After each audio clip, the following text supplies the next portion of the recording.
Hello guys! Alam nyo na when it comes sa dashcam, talagang pretty saturated na yung market kasi marami na mga brands out there, no? At talagang trusted na natin sila. Subok na natin yung mga brands na nakikita natin ngayon sa market. Kaya mapapaisip ka, meron pa kayang space para sa new competitor or new kid in town? So tingnan natin itong dashcam na ipapakilala ko sa inyo. Itong Hikvision C8 Pro Dual Dashcam. Kamusta kaya yung performance niya? Kaya nito makipagsabayan sa mga well-known na brands ng mga dashcam ngayon? At magkano ba to? Worth it kaya yung presyo niya sa performance na ibibigay niya sa mga future buyers niya or sa inyo? Yan yung mga pag-uusapan natin sa video na to. So kung interested ka sa dashcam na to, stay ka lang dyan at panoorin yung full review natin sa video na to. So ready na ba kayo? Tara, let's roll!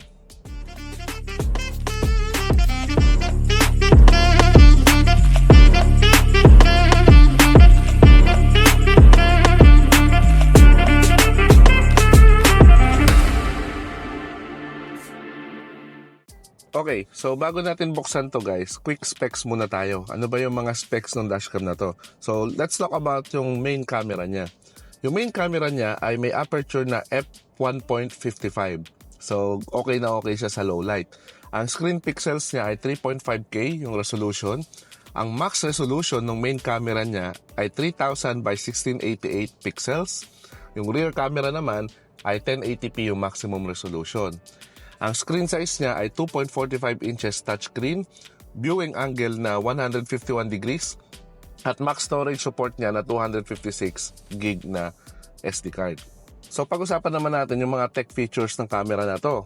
So meron na itong Smart ADAS, Advanced Driving Assistance. So example niyan, meron siyang tinatawag na front car start. Nagno-notify siya kapag umandar na yung sasakyan sa harapan mo. Meron din siyang green light reminder kapag green na yung stoplight tapos di ka pa umandar. Speed limit sign reminder din. So meron siyang tracking na nakikita niya yung mga speed limit sign. Tapos ino-notify ka niya kapag medyo sumusobra ka na doon. Meron din siyang intelligent voice control, emergency video recording kapag may accident, loop recording, parking monitoring kapag binili natin yung harness niya for parking, monitoring. Meron din siyang collision sensor, night vision enhancement, at picture deformity correction. So, ginagamitan niya yun ng AI technology. So, yun yung mga tech features ng camera na to. So, bago natin to unbox guys, pag-usapan muna natin yung pricing niya. No? So, meron itong dalawang variant. Yung without rear camera, at itong review unit natin, ito yung with rear camera. No? So, lalagay ko na lang sa screen yung updated pricing niya as of making this video. At kung interested kayo bumili, click nyo lang yung link sa description box para ma-access ninyo yung updated pricing niya at mapili nyo kung ano yung variant na gusto ninyo. So tara, proceed na natin sa unboxing. So unbox muna natin to guys, So dito makikita nyo sa kanyang box pa lang, makikita nyo guys na hindi siya basta-basta, Hindi siya mukhang cheap na dashcam kasi white siya, tapos may mga gold na lettering, colors. Tapos makikita nyo sa taas niya yung C8 Pro branding niya. And then See Far, Go Further na kanilang, ano bang tawag dito? Parang slogan. Yan, parang ganon, Tapos yung mga main features niya nandyan din. Pati yung silhouette o hitsura ng camera, makikita nyo rin siya dyan. Sa baba, makikita nyo C8 Pro dashcam branding. Tapos yung mga main features niya, 3.5K yung screen resolution. Sa kabilang side, same lang. Sa gilid, Hikvision lang, at sa ilalim, typical, So, open na natin siya guys, So, madali lang siya i-open para ka lang nag-unbox ng phone. Yan. Pag binuksan mo siya, makikita nyo agad yung camera nandyan. Tapos, yung main camera. Tapos, meron siya mga documentation na hindi naman natin binabasa. Pero, nandyan, makakatulong yan para kung gusto nyo i-DIY yung installation. Meron din siyang electrostatic film. Para pag dinikit natin siya sa windshield ay hindi nakadirekta yung 3M tape niya. So yun yung una. So buksan nyo siyang ganyan, mag-unfold kayo. Ganda Ganda ng presentation. Tapos yung dashcam, ito, yung main dashcam natin. Ito siya. Yan. Mamaya pag-usapan natin yan. Tabi ko muna. Tingnan muna natin tong isa pang box niya. Meron pa siyang box sa loob ng box. So tingnan natin yan. So ano ba naman ito?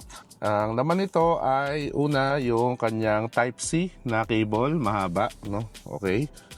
Tapos meron niyang kasama na 12 volts na USB charging brick. So kung wala ka pa na ganito, may kasama siya. Very good. At meron din siyang, ito yung rear camera niya, no? Complete wiring ng rear camera niya, guys. Ayan siya. Ayan. May adhesive na rin, no? At may mga brackets.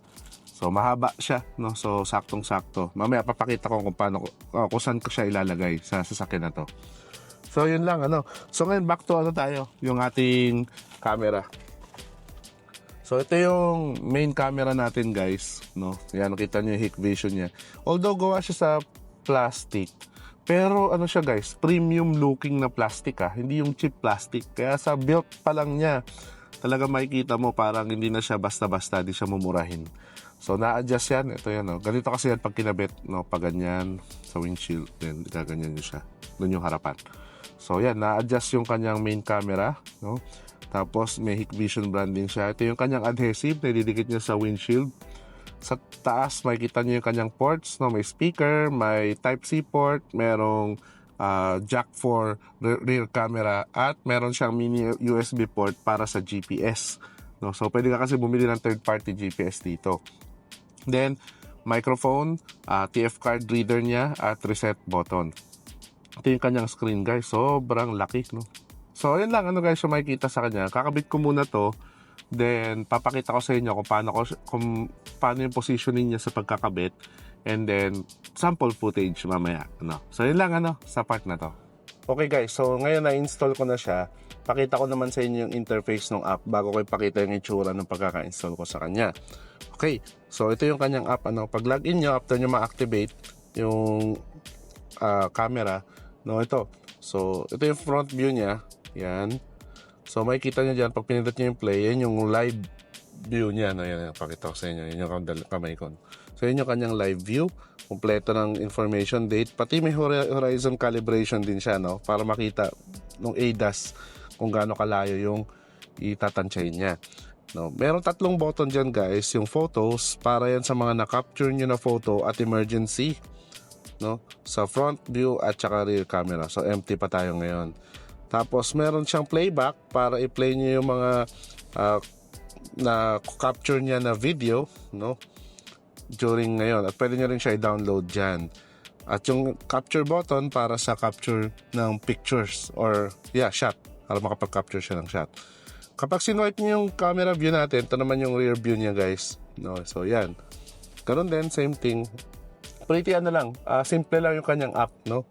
At meron siyang setting button sa taas, sa upper right, no. Yan, nandiyan din yung lahat ng settings, magkakasama na resolution, generic link video automatically, audio on when recording, so pwede yan, emergency recording naka-on din, loudspeaker, tapos makikita nyo, no, pati yung volume ng speaker ma-adjust nyo rito, pwede, no, starting music, nandyan din.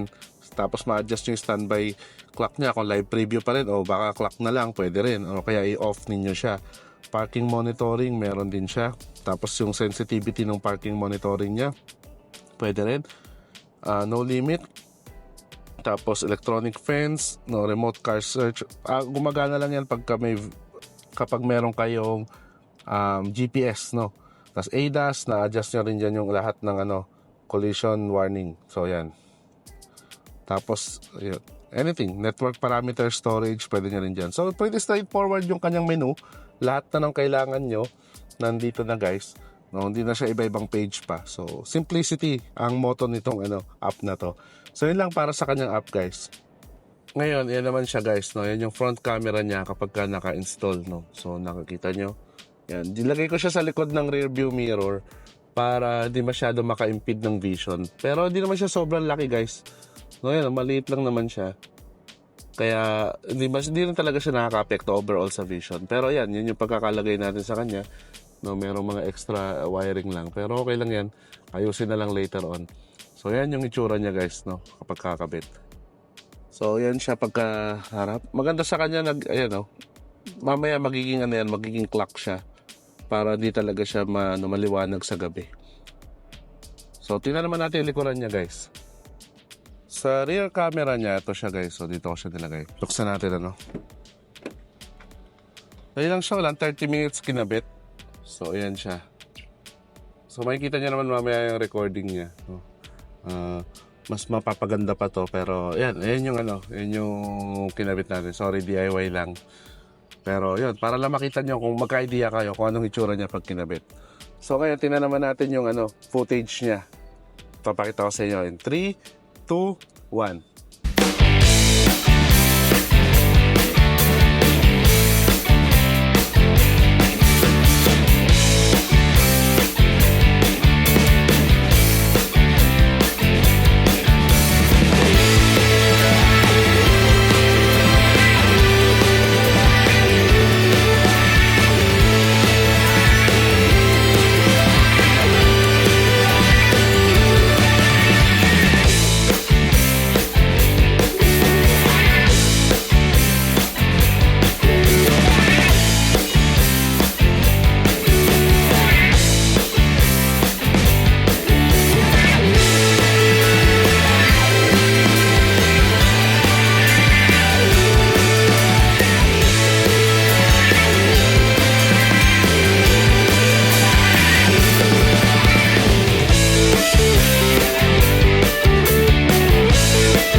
Okay, so after trying yung camera, yung dash camera ng Hikvision, yung C8 Pro na ito for couple of days, ano ba yung masasabi ko sa kanya?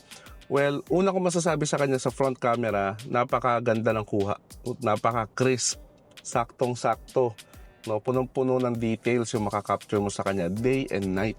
No? Kaya kudos sa Hikvision, ano, kahit bago pala kayo sa market ng dashcam, talagang kuwang-kuha nyo na yung magagandang klase ng shot, no? Talagang okay. Tapos gusto ko rin yung 151 degrees viewing angle niya na 16:9, no? Ratio. Talagang captured mo yung pagka-wide ng windshield mo. Wala kang mamimiss na details kahit sa mga medyo gilid na ng konti. Naka-capture niya, no? Gusto ko rin yung mga AI features niya, no? Siguro it will come to time na parang medyo magiging annoying siya. Pero may hinala naman yung speaker niya. Yung mga AI features niya, like yung green camera, green light camera, kapag gumalaw na yung vehicle in front of you, at saka speed limit, talaga nakaka-capture niya. No, naririnig natin. No, ganun din, yung voice command, wala tayong masabi rin. All throughout, gumana siya. ADAS, di ko pa naman na-try. Kasi so far, di pa naman tayo nalagay sa alanganin na pagkakataon na kailangan mag-activate ng ADAS, pero I'm sure gagana yan. So lahat ng mga features na ginamit, gumana naman sa front camera, no, okay na okay, pati yung video quality niya. Nagustuhan ko siya night and day. Ang napansin ko lang, dahil nga 3000p yung kanyang resolution, medyo magastos siya sa micro SD card. No, yung 128GB tumagal na ng 2 araw. So yun, something to think of. Sa rear camera naman, pag-usapan natin, although 1080p lang yung resolution niya, kagaya naman ng ibang common na brand, okay din yung quality niya, at given na may tint tayo, no, may tint tayo ng medium dark sa likod, no, okay pa rin, malinaw siya day and night, at saka yung viewing angle niya enough din para makapture yung mga importanteng details. One thing lang na napansin ko guys ay yung pagkakatilt niya. Sagad na yung pagkakatilt niya, pero napansin niyo medyo parang mababa, no? Late na niya nakakapture yung mga sasakyan sa likod mo kapag medyo dikit na siya sa likod mo. So yun lang, siguro something na pwedeng makakuha na idea yung Hikvision, no? Pwede nilang dagdagan yung adjustment ng tilt ng rear camera kasi sagad na yun eh. Pero yun lang naman, overall wala tayong reklamo, day and night ang ganda ng capture, malinaw pa rin, no, kahit 1080p siya at may tint tayo na medium dark. So overall guys, yun yung napansin ko sa kanya. Ngayon, marirecommend ko ba sa inyo itong Hikvision C8 Pro dashcam? Well, kung naghanap ka ng minimalist o simple lang yung pagkakadesign na dashcam, walang masyadong pinipindot na menu, pretty straightforward yung app, na makuha lang yung kailangan mong purpose niya, yung pagkuha ng magagandang shot, front and back, Tapos may mga added AI features. Para sa akin, okay to. No? Pwede nyo rin i-consider, i-explore ang Hikvision C8 Pro na dashcam. So overall, satisfied ako sa kanya. No? Sa presyo, for me, enough lang sa makukuha mo. Hindi siya mahal, hindi rin siya mura. Kaya, ganun din. Kasabagay, yung mga ganitong klase naman ng dashcam talaga kahit sa ibang brand, talagang medyo pricey siya. Pero para sa akin, nadya-justify naman ng presyo niya yung mga makukuha mong benefits. So overall, highly recommended ko pa rin itong Hikvision C8 Pro na dashcam. So yun lang guys, sa video na to. Sana nagustuhan nyo to at may natutunan kayo when it comes to purchasing a new type ng dashcam, no? Especially new brand ang Hikvision sa dashcam. So kung may natutunan ka sa video na to, click mo na may like button. At kung di ka pa nakasubscribe, click mo na yung notification bell para updated ka palagi sa mga latest happening sa ating channel.